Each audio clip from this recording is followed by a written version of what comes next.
So this little guide, and it is a little guide, came about because I was just messing around with the Krogan, and I respect at some point in time.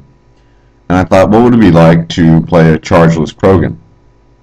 One of the reasons why I did it was because if you're careful, especially if you have other players, you're kind of invincible as a Krogan, charging Krogan. There's almost nothing can kill you. Unless you're really stupid and you charge into a Banshee, but even then, sometimes you can luck out.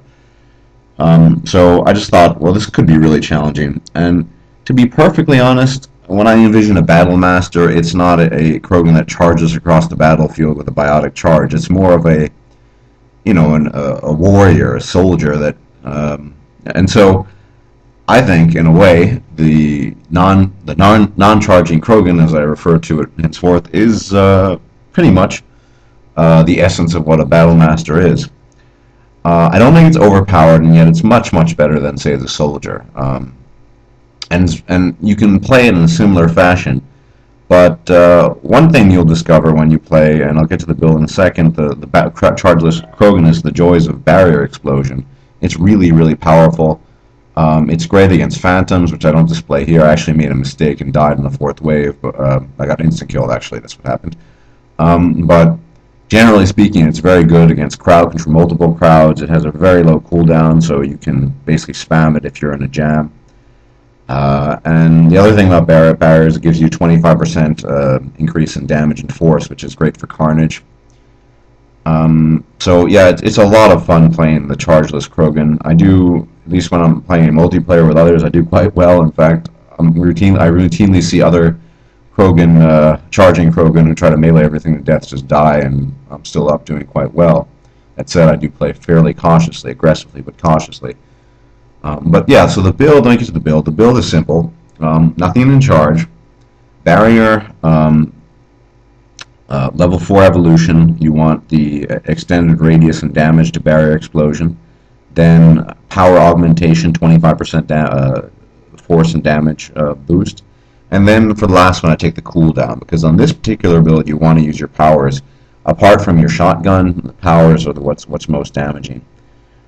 Then on Carnage, it's level 4 increased damage, because I think that's more important, and because 1 meter 1.5 meters versus 1 meter area of effect isn't that great. If it were 3 meters, then I would probably take the area effect, but it's not, so I disregard that. Then I take the knockdown effect, very important crowd control.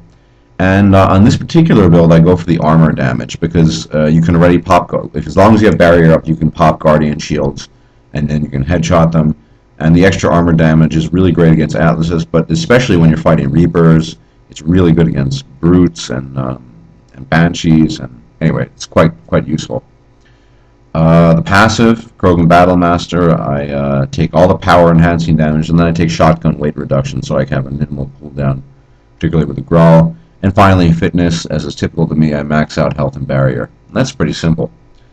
But yeah, you can be pretty aggressive with this. It's pretty durable, even if your barrier only does offer only 15% damage reduction. And like I said, barrier is fantastic crowd control. Barrier explosion. What's really nice about barrier explosion is you don't need to do anything. You can sit behind cover and just activate it. And I think in one instance you see me do that. As enemies come to you, and it eventually will kill them because the cooldown is so low. You don't see it here, but against phantoms it's really good. It will almost always stagger them. So yeah, it's very, very fun. And this build is really good against Reapers as well, particularly because of Carnage. It really does very good damage against armor. Good against Geth as well. You're not staggered. And the barrier thing, barrier explosion, same issue, or not an issue so much, the same advantage. But at the end of the day, are you as invincible as you would be if you were a charging Krogan? Probably not. I mean, like I said, if you're a charging Krogan, it's really, really hard to die. If you're fairly careful. Yeah, if you're going to be charging and meleeing everything to death on gold, you'll probably die. That seems to be the way people play most of their Krogans. But if you're using your shotgun as your primary weapon, you have a reasonably low cooldown, and you're pretty careful, then it's very unlikely you'll die.